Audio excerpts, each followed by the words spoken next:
In this guide, I'm going to show you guys how to fix NFL app stuck on loading screen. Let's get started.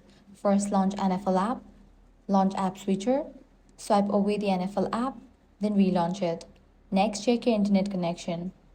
You can switch between network, Wi-Fi and cellular data. Also give a first restart your router if you're using Wi-Fi.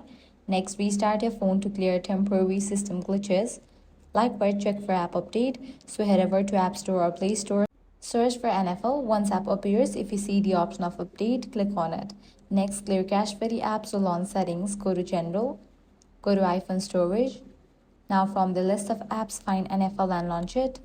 Click on Offload app, confirm it, then click on Reinstall app. With these, your problem might be fixed. Next up, head back, navigate to the option VPN and device management. In case you are connected to any VPN service, disable it.